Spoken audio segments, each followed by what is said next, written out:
Bismillahirrahmanirrahim. Assalamualaikum warahmatullahi wabarakatuh. Kebawah Dulia Maha Mulia Paduka Seri Baginda Sultan Haji Hassanah Bolkiah Muizzaddin Wad-Daulah Ibni Almarhum Sultan Haji Omar Ali Saifuddin Sa'dul Khairuddin Sultan dan Yang di-Pertuan Negara Brunei Darussalam bertitah menzahirkan keyakinan terdapat banyak lagi peluang kerjasama terutamanya dalam bidang perdagangan dan pelaburan dalam mengukuhkan hubungan yang amat dihargai antara negara Brunei Darussalam dan Australia. Kebawah Dulia Maha Mulia bertitah pada majlis santap tengah hari yang dihoskan oleh Her Excellency The Honourable Linda Dessau, ACVCO, Governor of Victoria yang berlangsung di Government House, Melbourne. Baginda bertitah menzahirkan rasa gembira kerana berada di Australia sekali lagi, khususnya lawatan pertama baginda ke Melbourne. Dalam titah, baginda menekankan Melbourne sebagai tempat terletaknya banyak mercutanda terkenal di Australia serta mempunyai reputasi cemerlang sebagai salah sebuah bandar yang paling sesuai untuk didiami di dunia. Kebawah Dulia Maha Mulia juga menzahirkan penghargaan kepada Kerajaan Negeri Victoria kerana mengalu-alukan pelajar-pelajar Brunei yang melanjutkan pelajaran mereka di Australia.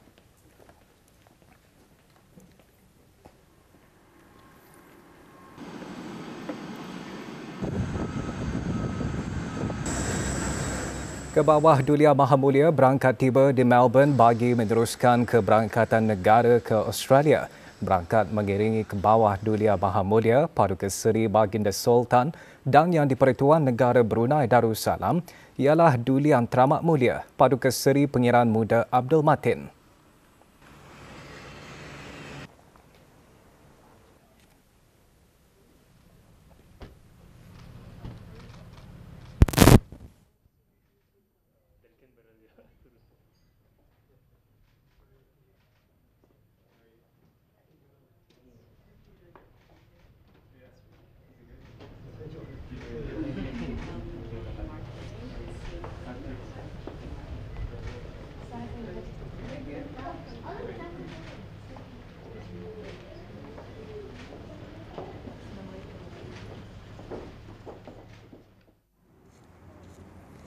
Keberangkatan tiba Kebawah Dulia Maha Mulia di Government House dijunjung oleh Her Excellency The Honourable Linda Dessau, ACVCO Governor of Victoria dan Mr. Anthony Howard. Baginda seterusnya dijunjung bagi menandatangani buku pelawat. Please come in, Your Majesty. I'm going to ask you to sign our guest book. Dalam titah, baginda menggariskan penerbangan secara langsung antara Bandar Seri Begawan dan Melbourne bukan sahaja memudahkan perjalanan dari negara Brunei Darussalam dan Australia, bahkan ia juga memainkan peranan penting kepada bekalan makanan Brunei, terutamanya semasa berlakunya pandemik COVID-19. Sebelum berangkat, Kebawah Dulia Maha Mulia disembahkan selamat berangkat oleh Her Excellency The Honourable Governor of Victoria dan Mr. Anthony Howard. Kebawah Dulia Maha Mulia Paduka Seri Baginda Sultan Haji Hassanah Bolkiah Muizzaddin Wad-Daulah Ibni Almarhum Sultan Haji Omar Ali Saifuddin Sa'dul Khairuddin Sultan dan Yang di-Pertuan Negara Brunei Darussalam bertitah mengingatkan peluang berada di luar negara menjadi peluang terbuka bagi para pelajar untuk membina diri dan syakhsiah dengan ilmu-ilmu yang bermanfaat dan bukannya leka dan lalai. Apa yang lebih utama, tegas baginda, para pelajar tidak mengabaikan kewajipan beragama. Kebawah Dulia Maha Mulia mengingatkan demikian dalam titah pada majlis bersama penuntut-penuntut serta rakyat dan penduduk negara Brunei Darussalam yang berada di Australia dan New Zealand. Dalam titah, baginda merafakkan syukur kerana dapat bersama-sama dengan rakyat dan penduduk negara Brunei Darussalam yang sedang berada di Australia, terutama para pelajar, pegawai-pegawai kerajaan yang bertugas di Australia dan mereka yang sedang bercuti bersama keluarga.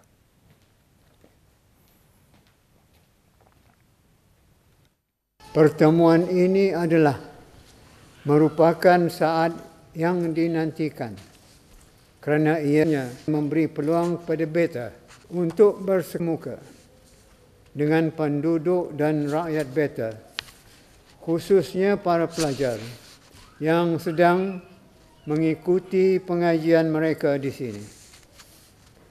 Peluang belajar di luar negara adalah merupakan pengalaman berharga. Oleh itu, gunakanlah peluang ini sebaiknya, semata-mata untuk menimba ilmu dan meningkatkan kemahiran diri. Kebawah Duli Yang Maha Mulia seterusnya bertitah menegaskan masa depan sesebuah negara banyak bergantung kepada sumber tenaga manusianya yang berpendidikan dan berkemahiran tinggi sebagaimana terpahat menjadi matlamat utama Wawasan Brunei 2035. Oleh itu, tugas baginda para pelajar di mana sahaja mereka berada adalah memainkan peranan amat penting dalam melakar masa hadapan yang cemerlang.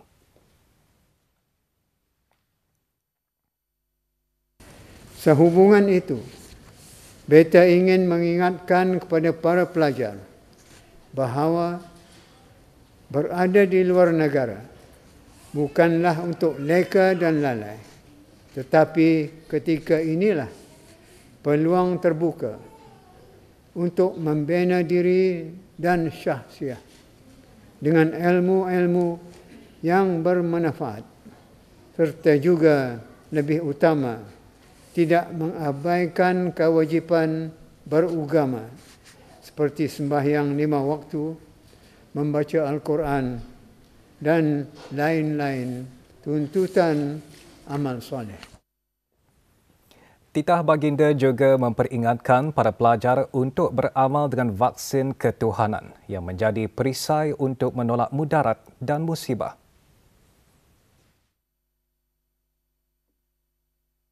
Beta percaya para pelajar menyedari akan cabaran-cabaran dalam pengajian. Dengan bilangan mereka yang kecil, unit atasi pendidikan bersama para pelajar sendiri dan sokongan Kementerian Pendidikan boleh meneroka cara-cara untuk mengatasi cabaran-cabaran ini. Selain daripada meningkatkan kemahiran, pengurusan dan perancangan keuangan, beta percaya para pelajar dapat memartabatkan budaya orang Brunei dan menjunjung tinggi falsafah Melayu Islam Baraja di mana sahaja mereka berada. Selain itu, mereka juga tidak akan ketinggalan untuk beramal dengan vaksin ketuhanan berupa zikir, doa, selawat dan membaca Al-Quran. Kerana ini adalah perisai kita untuk menolak mudarat dan musibah. Pada mengakhiri titah, baginda mendoakan kesejahteraan para pelajar dan pegawai yang bertugas di Australia.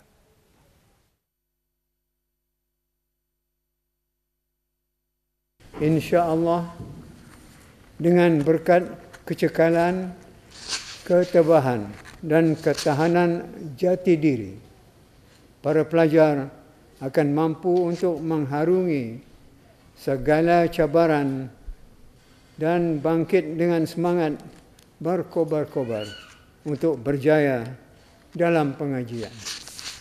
Akhirnya, beta dengan tulus ikhlas mendoakan agar semua pelajar dan pegawai-pegawai yang bertugas di sini sentiasa berada dalam aman sejahtera di bawah pemeliharaan dan perlindungan Allah Subhanahu wa Ta'ala. Kebawah Duli Yang Maha Mulia Paduka Seri Baginda Sultan dan Yang di-Pertuan Negara Brunei Darussalam berangkat ke majlis bersama penuntut-penuntut serta rakyat dan penduduk negara Brunei Darussalam yang berada di Australia dan New Zealand.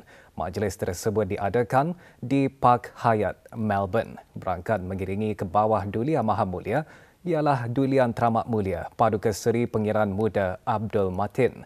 Keberangkatan tiba ke bawah Dulia Maha Mulia dijunjung oleh Tuan Yang Terutama Gary Ramli bin Ibrahim, Pesuruhjaya Tinggi Negara Brunei Darussalam ke Australia, Dayang Nurul Akimah binti Abdullah Muhammad Masyadi, yang Dipertua Persatuan-Persatuan Pelajar Negara Brunei Darussalam di Australia dan New Zealand, serta Awang Zulfadli bin Mawardi, yang Dipertua Persatuan Penuntut Brunei di Melbourne.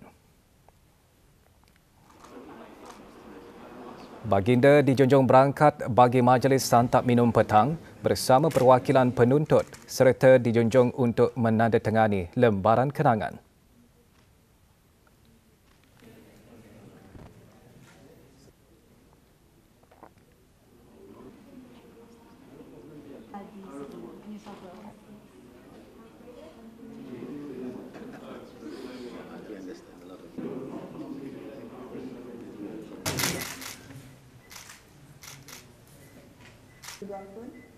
Ready? Terima kasih. Majlis dimulakan dengan lagu kebangsaan negara Brunei Darussalam dan diikuti dengan bacaan ayat-ayat suci Al-Quran yang disampaikan oleh Awang Muhammad Razkan bin Haji Abdul Razak dari University of New South Wales, manakala intisarinya dibacakan oleh Awang Aiman Bahaiki bin Haji Rosli dari University of Queensland.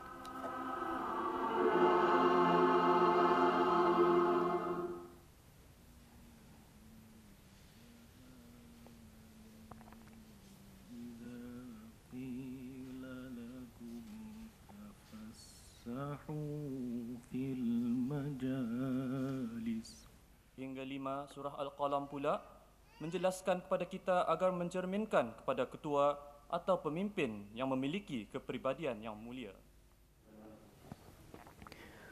Doa selamat dibacakan oleh Yang Berhormat Pihin Orang Kaya Paduka Seri Utama Dato' Paduka Seri Setia Haji Awang Salim bin Haji Besar.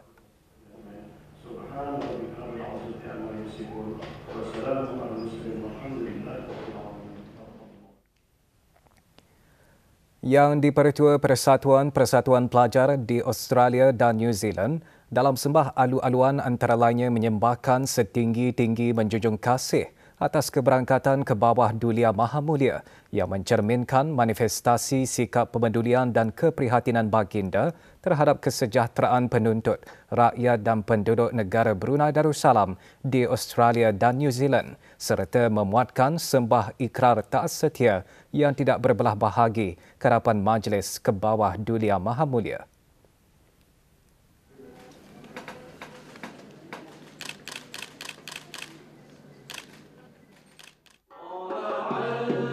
Ke bawah Dulia Maha Mulia seterusnya berangkat bercemar duli bersama 467 orang yang terdiri daripada penuntut, rakyat dan penduduk negara Brunei Darussalam yang berada di Australia dan New Zealand. Majlis yang juga disurikan dengan persembahan Tausyih Tola'al Badu Alaina antara lainnya memberikan peluang keemasan kepada rakyat dan penduduk khasnya yang berada di Australia dan New Zealand untuk berjunjung ziarah dan beramah mesra ke hadapan majlis baginda. Selesai acara-acara di Melbourne, ke bawah Dulia Maha Mulia kemudiannya berangkat ke Darwin bagi meneruskan keberangkatan negara baginda.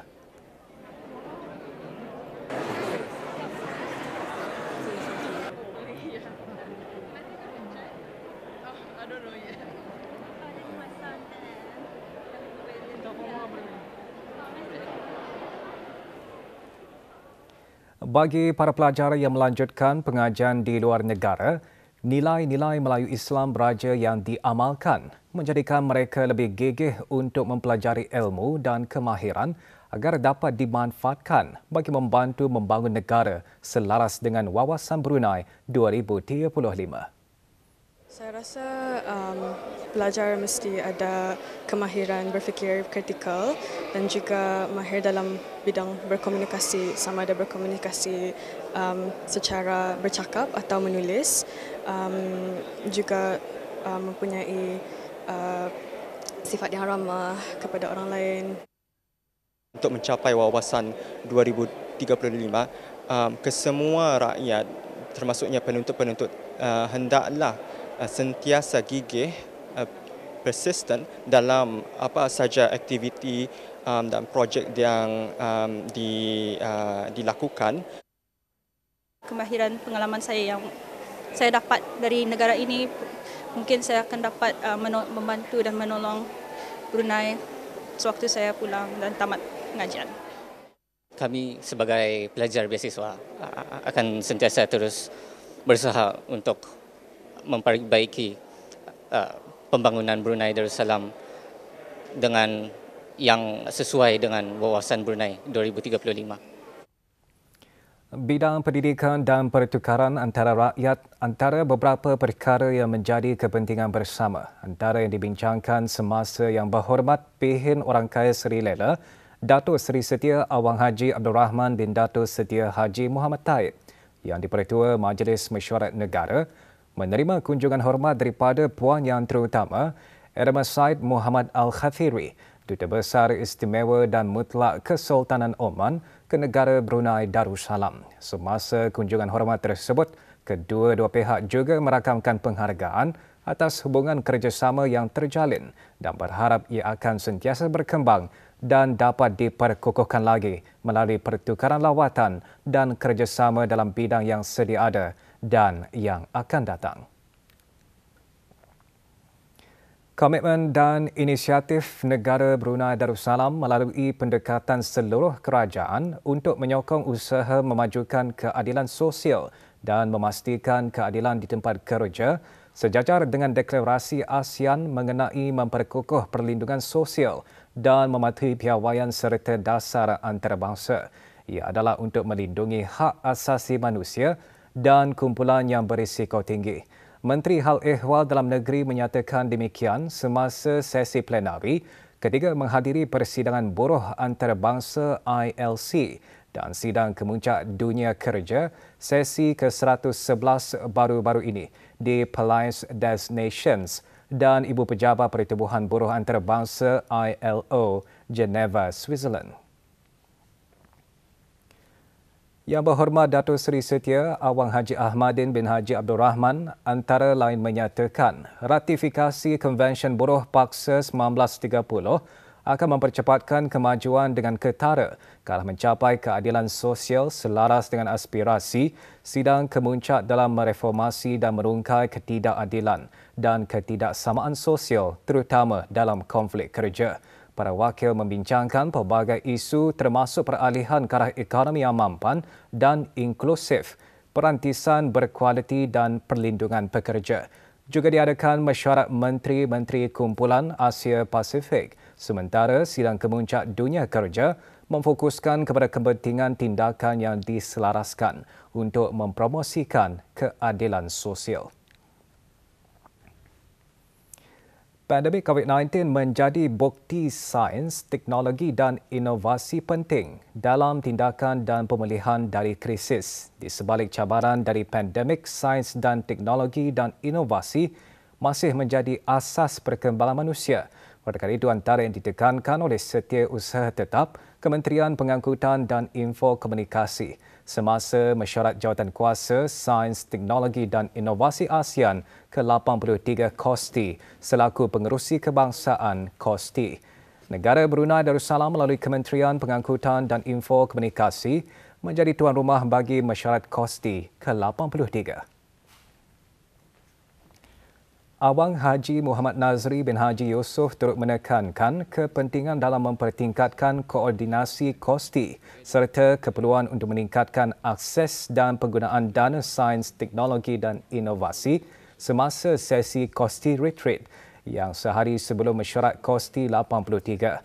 Juga diadakan mesyuarat bersama rakan Datuk Jepun yang antara lain membincangkan pertukaran pendapat mengenai inisiatif dan strategi kerjasama di masa depan.